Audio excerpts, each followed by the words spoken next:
Hello, and welcome to my channel. My name is Jonathan Cohn, and today I have my book review of the book, The Eye of Darkness by George Mann, the first book in Phase 3 of the High Republic series for Star Wars.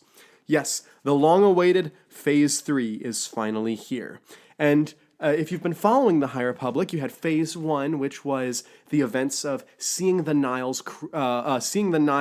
come out and begin to make inroads in the galaxy. They're making themselves known. They're no longer just this random band of pirates. They're actually attacking whole star systems. And then you had the big bombastic finale book of Phase 1, which was The Fallen Star, where they were able to strike a critical blow against Starlight Beacon and also create the Storm Wall.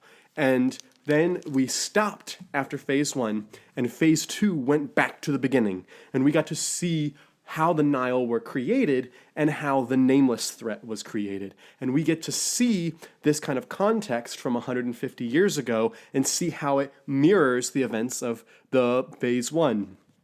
Well, Phase 3 now takes place about a year after the events of the Fallen Star. So Phase 3 starts 1 year after the fall of Starlight Beacon, 1 year after the events that lead to the Storm Wall and whatnot. And you see the Nile are definitely on the upswing in this book. Their power is increasing. Their land in terms of number of planets that they control, their space is increasing, and their numbers are increasing, and they are just on the front foot. And so you get to see a really dark story happen here where the Jedi are just fearful. The Jedi are fearful because it is a threat that they never expected and don't know how to defeat. And when that was pitched at the beginning of the High Republic, when I read Phase 1, I was like, this is not what scares the Jedi yet. And for Phase 1, it wasn't what scares the Jedi. But this book, you see what scares the Jedi. Because, whoo boy, are there some scary things in here. I will say that The Eye of Darkness has, I think, a really cool framing device where you have a ton of protagonists, and even some antagonists that you follow, but a ton of protagonists. You follow Elzar Mann, who's reeling after his the loss of his friend Stellan, and he doesn't know where Avar is, so you follow Elzar. You also, and he's interacting a lot with Chancellor Lina So.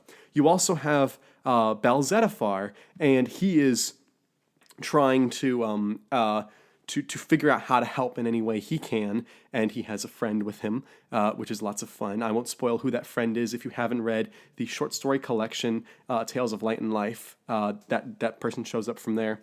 And then you also follow characters like Avar, you see where she is in the story here. You also see where a few other characters that I think it would be considered a spoiler to even say they're in the book. So there are other characters that show up. So there's a lot of protagonists, but it's framed around the villain of the book, Marchion or Marchion Ro. I never know how to pronounce it. They always change it, but I'm going to say Marchion because that's how I started reading it. But Marchion Ro, he is the big bad of this series. Specifically Phase 1 and Phase 3, and boy is he the big bad in this book. And I would equate this book to being kind of like Infinity War is Thanos' story. It just has a lot of protagonists fighting against Thanos. This book is Marchion Ro's story. You're just seeing a bunch of protagonists fight against him. And so this book, you see Marchion he has all this power, but he doesn't know what to do with it. Because he doesn't want to be a political leader, he wants chaos. He wants to have disorder. But he doesn't know what to do with that disorder now that he has it. He has the Republic's attention. What does he do with it? And so you have other characters around him who are like, hey, we need to fill up the government. We need to be able to provide people with food. We need to start opening trade lines. We need to have diplomacy with the Republic. And Marchion's like, I don't care about any of that. I don't want any of that. I just want him to be in chaos. And so you see, like, it's kind of like a dog that chases something and then doesn't know what to do with it when he finally gets it. I think I got that from the Joker. But anyway, that's Marchion. He doesn't know what to do with the thing that he's finally got. And it's just really interesting to follow. And you follow different Jedi as they are just so freaked out about the Storm Wall. And if you don't know about what the Storm Wall is, Basically, they created these devices which pull ships out of hyperspace and keep them from flying in through your hyperlanes. And so, because of it, all ships get sucked out, and then the Nile take them down. So the Republic has no way to get through the Nile wall. And so it's basically this big wall in space that this whole sector is just, it's just cut off. And so the Nile are building up their forces in this sector, and nobody can get in. The Nile can leave, and so the Nile are leaving this wall and attacking the Republic. But the Nile are able to get behind the wall and hide because the Republic can't go after them. And so Bel Zettifar is on the outside of the wall trying to figure out the pattern of what they're doing. You have Elzar Mann, who's with the Chancellor, who's trying to think of things on the macro level of the threat. And then you have people thinking on the micro level. You have Avar Kriss, who's trying to determine she's within the wall. She has no resources. She cannot get more help. What does she do? So Avar has to decide, does she fight? Does she try to divert resources? Does she try to hide? What does she do? She has to make a decision. And she's a leading Jedi. And so the decision-making process, I think, is very fascinating in this book. This is a rare example where every plotline was interesting. There was not a single plotline in this book that I found boring. Every plotline I was riveted, I was really interested, I was on the edge of my seat. I never found myself skipping one chapter or trying to flip through a chapter because I was trying to get to another chapter. Every story was just very fascinating in here. And George Mann has this terrific visual style storytelling. I'll say that, there was something in Light of the Jedi, the sequence where you are reading about the ship that gets torn apart in hyperspace and creating the great disaster. I thought that reading about that was just so visual, and I could see it in my mind, and I was like, that is like cinematic almost. I felt that sequence was very cinematic.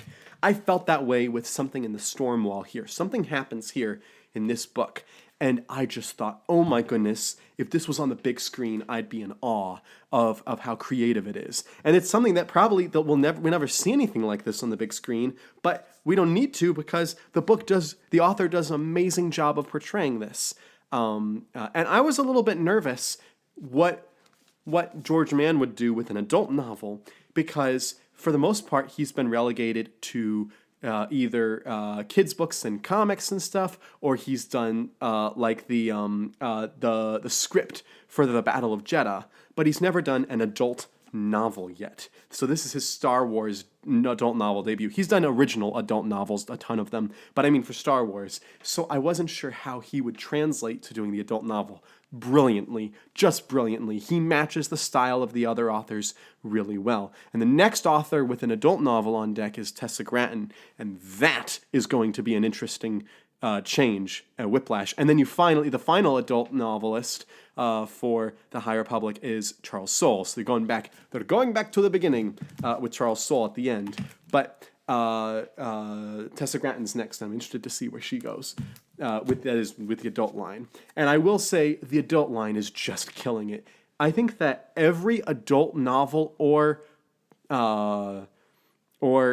script has been terrific. I think that Del Rey, or as it's known now, Random House Worlds, knows what it needs and knows what it can get from its authors and what its readers want.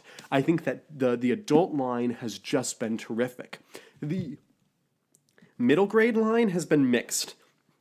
We've had some terrific middle grade and some not so good middle grade, and then I feel like the young adult is just not good. The young adult line to me has not been good. There's been one or two that are okay, but I'm not the biggest fan of the young adult line of Star Wars books. But the adult line is killing it, and this is just a perfect example of how to do it. This is epic, and if you're someone who's not into all the High Republic stuff, you may feel overwhelmed by a book like this. But if you're someone who's read, at minimum, the adult novels, you should be fine. If you've read the young adult and middle grade, you'll absolutely be fine. But if you've read the adult stuff, they did a really good job of really focusing on the adult line characters, and there's maybe some references to other stuff, But if you've read the adult, if you've read the adult stuff, you've read what you need to read for this book. So I really liked the writing style. It was very visceral. It was very dark. And I'm not usually I don't like dark side storytelling, but I like dark, like your heroes are all down, the odds are all against you, what do you do? Like I think that a majority of this book, if you were shooting like a movie, I think the majority of this book would happen at nighttime. That's just the tone I got from the description of everything. And so because of that, it feels more serious, it feels more somber, it feels more like, hey, the stakes are real, the stakes are high for this. So I really enjoyed The Eye of Darkness. I don't know how it stacks up in the long run. I need to give it time to think, but it is up there in the upper echelons of like Light of the Jedi and The Rising Storm for me in terms of top tier Star Wars storytelling. I really think George Mann is a terrific addition. I hope he gets an original novel that has nothing to do with the High Republic. I hope he just gets original novels for Star Wars because he really seems to know how to do it. So if you've read The Eye of Darkness that just came out last week, what did you think of it? Did you enjoy it like I did, or not? And are you excited for the rest of the High Republic? The next book that I know of is Escape from Valo, which comes out in January from Alyssa Wong and Daniel Jose Older. I'm interested in reading that book. But if you've read this, let me know your thoughts. Or if you're interested in reading this, what'd you think of Phase 1 and 2 of the High Republic? Let me know those thoughts in the comments section down below. And again, I apologize for the cough. I'm getting over this sickness, but I had to record to get this out in time. So let me know all your thoughts in the comments section down below. And until next time, I'm Jonathan, and thank you for watching.